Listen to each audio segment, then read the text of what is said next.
Today I think I'm going to be taking a look at the new Insta360 One RS. Now I'm going to try and do this from a perspective of an FPV rather than, your standard action camera, because the majority of my subscribers are going to be interested, or maybe curious at least, about this guy when it comes to FPV. So we've got this here in the box, and probably a selfie stick, something like that. Now I do have the original Insta360 One R, which came out around about 2 years ago, and it almost replaced my GoPro at the time, which was the Hero 7. However, there was one big problem with this guy that stopped it from replacing the GoPro, and I hope that the new one has addressed this.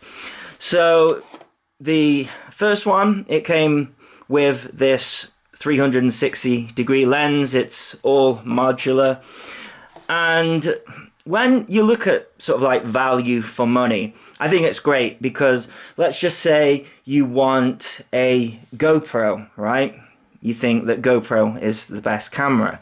But if you want 360 video, then you have to buy a GoPro 10 and then the GoPro 360 camera on top of that, which is really expensive. Whereas with this package and the new package, you only need the one, and it works out a lot cheaper. But let me show you the reason why this didn't end up replacing my GoPro at the time. So this is the first Insta360 One R with the 4K module, and one of the things that really appealed to me was that it does 4K 60 FPS, and you can do the stabilization in post, which at the time, and I really must stress at the time, with my GoPro Hero 7 I couldn't do, because you either had hyper smooth, which I really liked, it had its faults, had its jitters, but in general you got good results, or you had no stabilization, and the Hero 7 would not work with real steady go. At least I could never get it to work. I know some people, messed around a lot and got some good results. I never did. Of course, we then had the Hero 8, 9, and 10, which GoPro ended up buying real steady go anyways. But, aside from that, I find that when I use real steady go, you're not always guaranteed to get the shot that you want. So this really appealed to me, but I ran into a problem. So I went flying in the 60 FPS 4K mode, and the field of view was just really narrow, and I was so confused. And after messing around, I'll tell you what I'll do. We'll do just a little bit of recording. So this is 60 FPS 4K. And the quality was great. I preferred the image to the Hero 7. I liked the post-processing, or you could do with the Insta360 Studio and stuff like that. But the field of view was a problem. And so what I did was, if you come down here, and my fingers aren't the best, but if I do that, you might have seen it. I don't know if this camera will have caught it. All of a sudden, the field of view opens up, and let's see if I can get some kind of similar recording out of that, and then I can overlay it on the top of this video, and you can see that in 30 FPS, you get a much wider and usable field of view, especially when editing. So I'll stop that. Now, 2 years ago, people would have said, 60 FPS is only for slow motion. You should be using 30 FPS or 24 FPS for cinematic. And, well, I think that opinion has changed. I mean, it's a personal preference for me.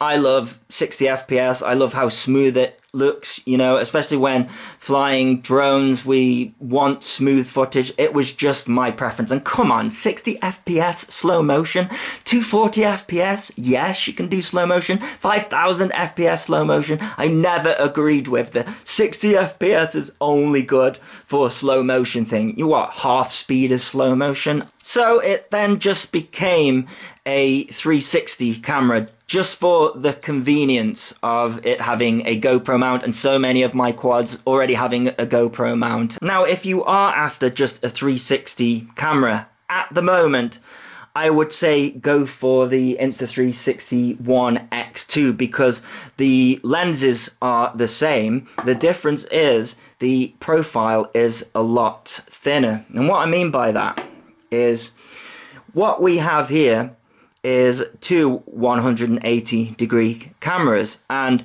as the distance gets further away from these cameras, then it can stitch up and look perfect. But the problem is, especially on something like a plane or a drone, is that this part here can never be recorded. So whatever is here just has a really bad join. Now you're still going to get a bit of a join line with here, but it's, you know, it's going to be a much shorter distance.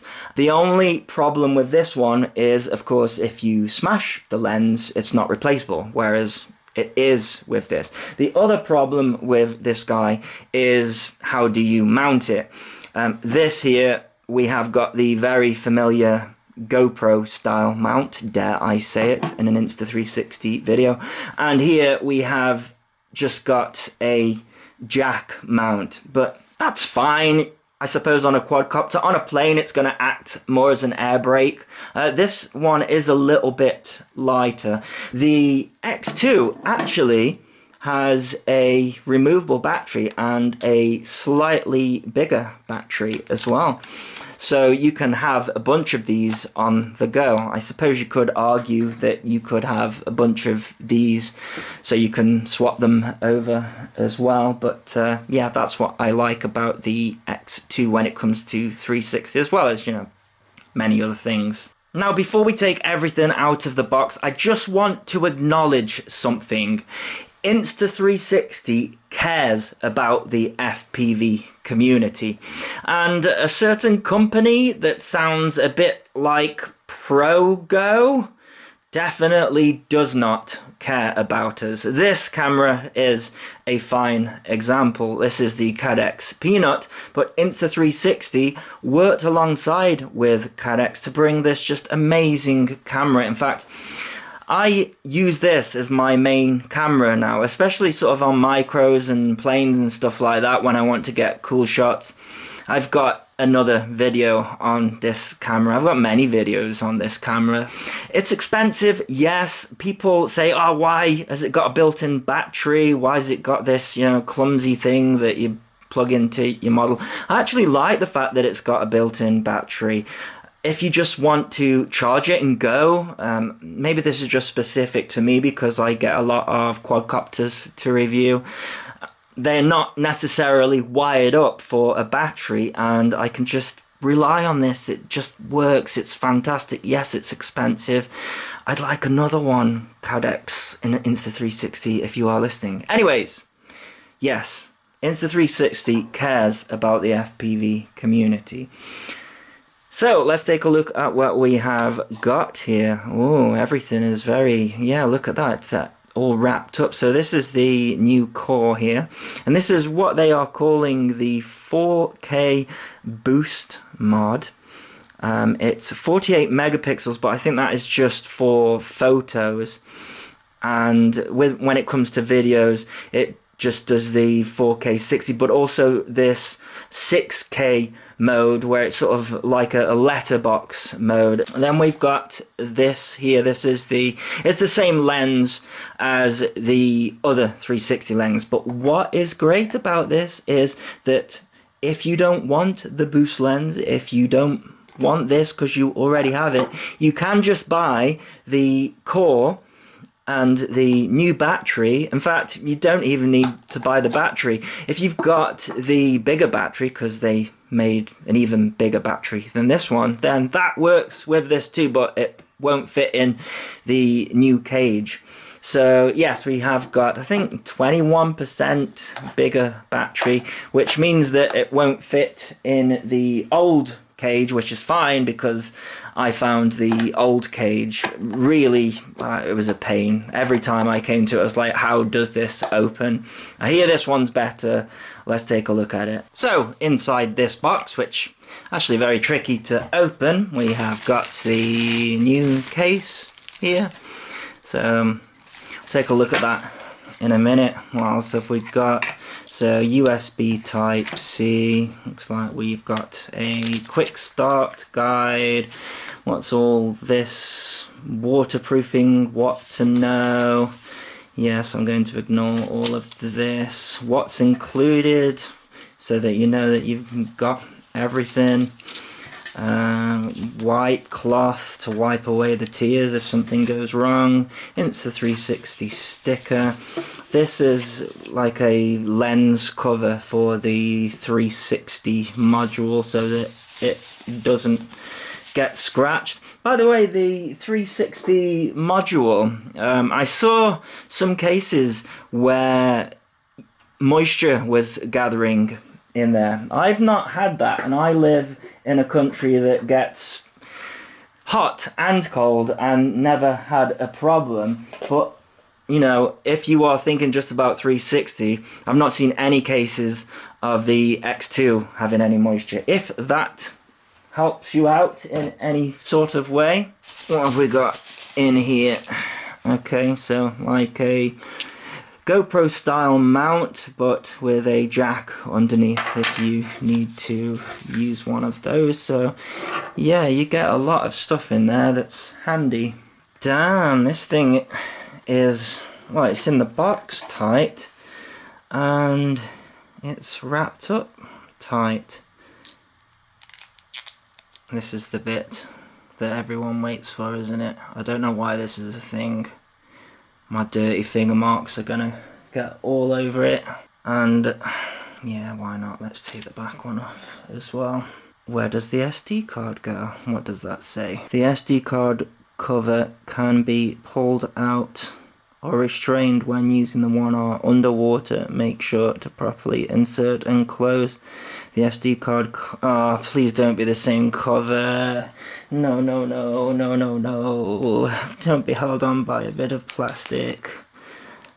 No! This didn't work. It doesn't work. I knew this was a problem, and I'm so annoyed because up until about 2 weeks ago, I had my cover on here perfect. But what happens is you leave the waterproof cover out and then you take it out of the case. And in my scenario, I pulled the camera out and it just tore the cover off. Now, if you're lucky, the whole thing can pop out and you can just push it back through. It's just sort of like a rubber triangle that stops it from coming out, but in my case, unfortunately, it completely snapped off. So inside here somewhere is the rubber part, and yeah, I'm stuck without it. One thing you can do, of course, is, you know, if you just keep this thing untethered and place it back in there, then of course it will be waterproof. It's just a little bit annoying when it happens, and these things can get lost very easily as well. I know a lot of people are gonna be complaining, 2 years, it looks exactly the same. I'm hoping that this core is going to make up for a lot of that. So, modular, like the last one, and I think you can turn the screen around as well if you want to do a selfie. Of course, the GoPro 10, a screen on the front and a screen on the back, but it cannot do 360 at the same time. That's where I think the value is. I'm also hoping as well, now this is a bit of a niche, but there is a product out there. Well, there's a picture of a product out there of a module that connects to this that gives you 180 3D VR. And you might not know this about me, but I am a VR nut. I've had every VR headset under the sun. It never appeared. There was a picture of it, and I just wonder, I just hope that the reason why that didn't come out is because it needed something faster to run essentially two of these, but time will tell whether that is the case. So let's see if it's come with any battery. Oh, we've got another sticky thing there. Oh, sticky things everywhere. You have to get this the right way around as well. I think it's this way. So we've got like a little latch here. And yeah, this is still like, you know, not like completely like snap. Ah, but there we go. Accidentally turned it on there. What's it say here? Formatting SD card. They did send an SD card with it. Looks like we've got to do some setup. I don't know what do you guys want to see this? Okay, so it says install Insta360 app and connect to the camera. So you do have to have a phone and an app to get it going. Oh, well, I thought you did, but now it seems to be well, just going. Okay, I've gone into the app and it has recognized it as a camera, and it's asking me to do a firmware update. It says that it's downloading the firmware. This has got a little bit of battery on it, but it's going to need a charge before I can go any further. Upload firmware to the camera. Connect device. Yeah, connect. Let's see what happens. Connection successful. Uploading firmware. Well, it seems to be doing it fairly quick. Hurry up before the battery runs out. Okay, it says that firmware upgrading, checking firmware. Oh man, I really hope that the battery lasts. Yeah, it did something similar to this when I updated the original one, except nothing came up through the app, even though there was an update for it. So you have to go on the website and download a bin file and get the latest. It doesn't seem to make a difference. It does change the UI a little bit though. Oh, we got some noises. And now it's doing that thing again. Right, yeah, English. Install the app and connect camera to activate. Tap to connect to camera. Connecting to camera. Actually, it's got half of the battery in there. Oh, you're not going to see that. It's got half of the battery in there. Let's see if it connects. Okay, confirm. Register now. Ah, you got to do all that nonsense. Alright, well, yeah. I mean, you'll figure this out. But you have to do it through the phone. You have to activate it, all that business. I really don't like that. Let's turn it off. And turn it back on and see if we get that "you must activate" screen again when it comes up. No, okay, so seems like that has activated. Now this camera has so many features, probably ones that we are not going to use in the FPV hobby. But the first thing that I just want to check with the video, so is it up there? Can we do 4K? Let's see if there is a change in field of view when we go from 30 to 60. You ready? We might be able to see this in real time on the phone. So 60. It does! Oh no! So, oh man. Why does it do that? Why does it do that? That was the one thing that I was hoping that it would not do with this new 4K boost lens, and it does. So yeah, that's really disappointing, man. I hope if Insta360 watches this, I'm going to feed this back, because also if we go 2.7K, you can watch it do it there again. So we're on 30 there, and you can see when you go 60, what happens if you go 50? Yeah, it's kind of like, okay, 50's okay, but it kind of zooms out even more. And then so 30 and 25, so yeah, it's using less of the sensor. Why would it need to do that when it's got a faster core? I'm confused. Now, it might not all be bad, you know, a lot of people out there won't be bothered about 60 FPS. It's important to me, but you know, using 30 FPS, you get a decent field of view. You know, I'm trying to put myself in someone else's shoes here. Has the app locked up or is the battery gone? I don't know. No, there we go. So yeah, that's something that I was hoping this new faster core would do. I mean, you know, even 1080p. So if we go to 1080p and we go to 30 FPS, look, again, just the same as the last one, all down the board, you lose field of view when you go into 60 FPS, which doesn't make sense. I feel like that's something that can be fixed, and I don't think I've ever actually mentioned it when I received this. I was very sick when I received this. I never actually reviewed it. I'm really sorry, Insta360, but they are one of the companies that when I got sick actually did carry on sending me products, so kudos to them. We got a bunch of stuff.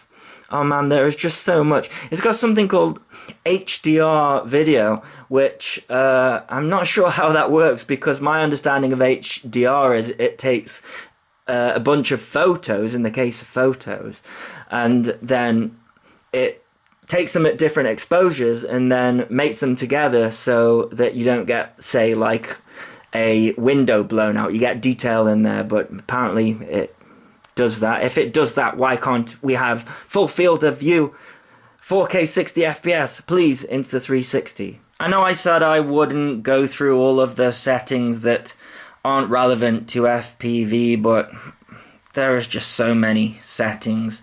I'm gonna have to do other videos, even in just different video modes, but you know, we've got star lapse, we've got burst photo, interval, night shot, HDR photo, and then photo mode in general, time lapse, active HDR, time shift, loop recording, and this is the 6K wide screen, which actually all that does is it just crops the top, so you get 6K, sure, kind of, but you're gonna lose a lot of field of view at the top. It's not going to retain that, so it's like it's not making it wider, it's just cutting it down and giving you a higher resolution there, and that's also limited, I believe, to, yeah, you can do 24 FPS or 25 FPS. The camera does have a slow motion mode, which actually might be useful in some scenarios for FPV.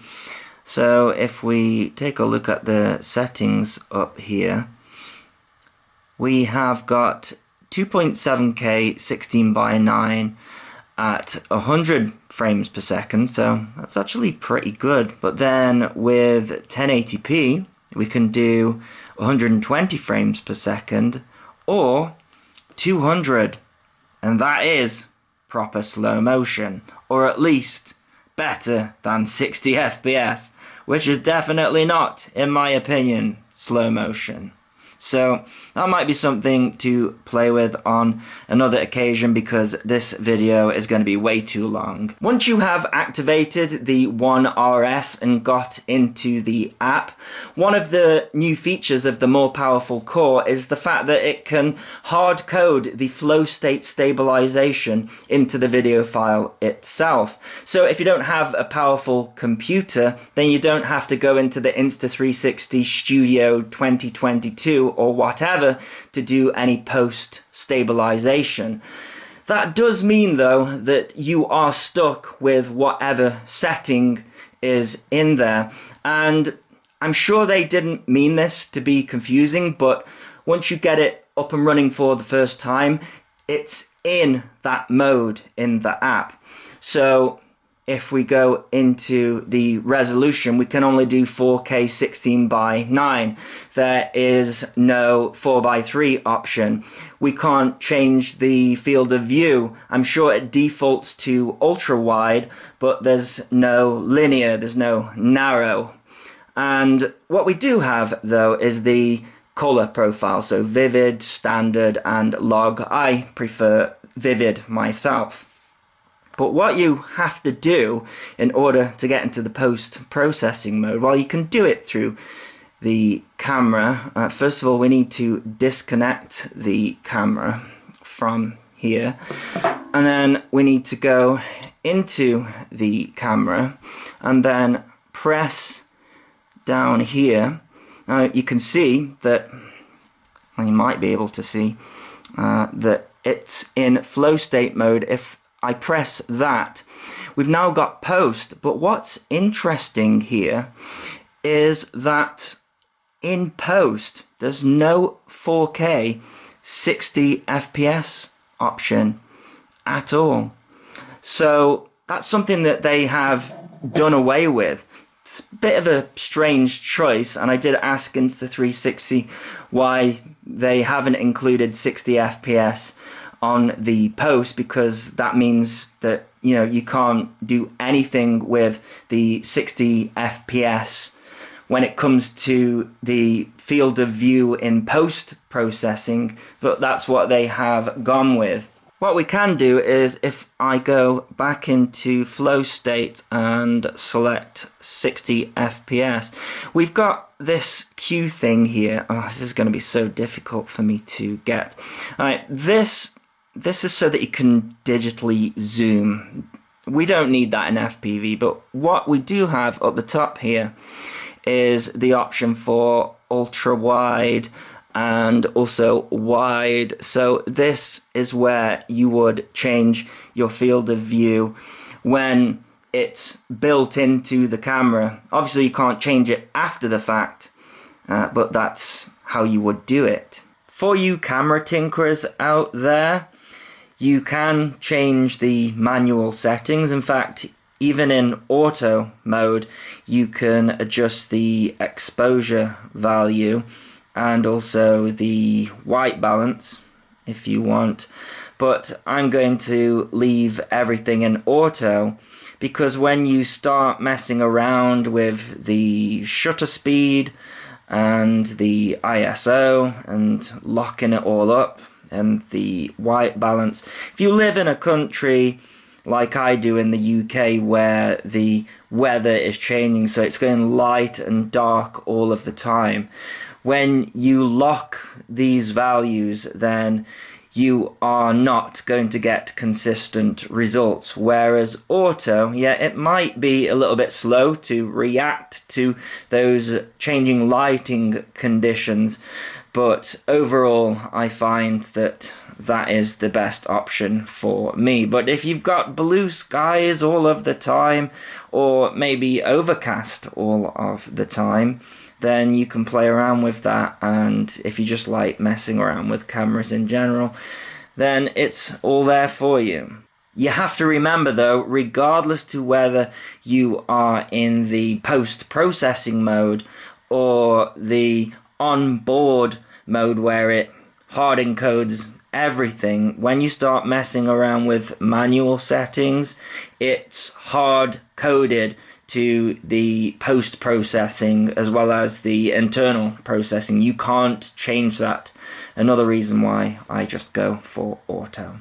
Microphone wise, it's got more microphones. I'm looking forward to seeing the image. I'm gonna fly it in 30 FPS. It's got 50% faster Wi-Fi for transferring files if that's important to you. On this 4K boost lens, when it comes to the aperture, it's f-stop 4.2 with a 16mm equivalent field of view, and the first one, the original one, slightly different, f2.8, so not quite as good in low light, but I can't imagine either of them are that great in low light, to be honest, and a 16.4mm equivalent, so they're saying that the new one has got a slightly wider field of view, but, well, I guess that all depends on what frame rate you select.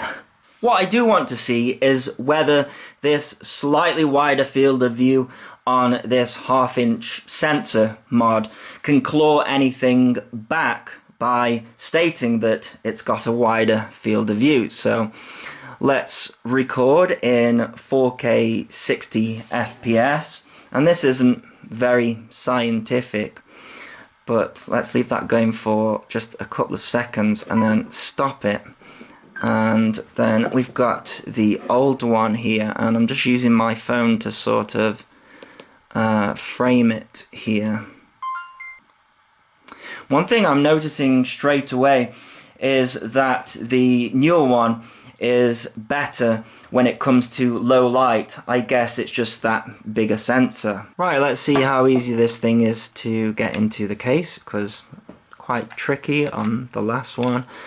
Yeah, so just press that button and yeah, that's in pretty secure. You can still access the USB. It's only waterproof when in this configuration, and what we have got here, looks like we've got another thingy-mabob. This here is supposedly a heatsink to cool it down. Despite the new case being easier to fit things in, if you have this thing just dangling out like that and then you open it up like that, and the same thing can happen as the previous one, you rip it out and it's going to rip off this seal here. I don't want to be too harsh on this camera because they are calling it the Insta360 One RS and not the Insta360 2. So I think they are even admitting that it is sort of like a incremental upgrade. Another little thing on the case is you can have a cold shoe on the top there for an external microphone, and you can buy an adapter so that you can run an external microphone. If I was using this as an action camera, same with the GoPro really, when I'm doing my RC reviews and videos with the GoPro, I'm using a separate microphone because, you know, no matter how good the microphones are on here and sort of like the wind reduction and all that, it's never going to sound as good as an external microphone. Both of them have a cold shoe outside of the case, but the old case, it doesn't have a cold shoe for a microphone, and the new one does. I'm not going to be using that, just thought I'd mention it. Of course, one of the good things about both of these cameras is the fact that they are modular, and I know for a fact that the old 4K module will work on the new One RS core, no problem. However, what I don't know is whether the 4K boost lens, so the 1/2" lens, will work on this old one. So let's give it a try. You watch me brick this thing before I get a chance to fly it. So let's put new one up there. They are really easy to get mixed up. So we've got old core there. Will it fit together even? It does. Okay, Let's plug this in here. Is that in? Okay, and we've got an SD card in. Right, well, the moment of truth. Let's see if anything actually happens. No, is the answer. Everything is just purple. There's something there I can see, but it's like sort of like a purple image. That is weird. I hope I haven't broken this thing. Let me make sure that I haven't done that. Okay, all back together. Please do not be purple. And please record. Yeah, there we go. Well, that was a quick answer, wasn't it? So, well, at present, I would say no. It does not work. It doesn't mean that they couldn't come up with some sort of firmware. I think it would be in Insta360's interest with, you know, them saying, oh, this is modular and that's why we're doing it. You know, everything should be interchangeable, but this 4K boost mod does not work with the previous 1R. Let's see what the difference in weight is between the new one and the old one. Look at all those fingerprint marks. Okay, so new one here. That's the 1RS, 160.55, and the old one, I mean, it's going to be lighter, isn't it, because of the battery, so 154, but actually not that much in it, is there? But there you go.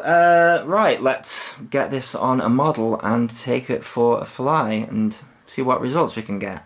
Okay, so here we are in the 4K 30 FPS post-processing mode with the FPV field of view, which gives you the widest field of view, and I'm using the vivid color profile. I wish I had used standard or log because it's 7 o'clock in the morning here. The sun is really low on the horizon. A bunch of fog has just shifted, so it's misty as well. So the camera's struggling a little bit with dynamic range, just as a GoPro would, even though it is bright and sunny. I think the vivid color profile actually adds sharpening as well, so I would like to have had more control over that, but it's rare that we get blue skies at any time. In fact, a couple of hours later that all went away. One thing I want to mention, I'm in the post-processing mode here, so this has had to go into the Insta360 Studio 2022 app, and in the post-processing mode you can only do 4K, either 16:9 or 4:3. Now, it records both in 4:3 options, making full use of the sensor so that it can do all of its stretching and stuff like that.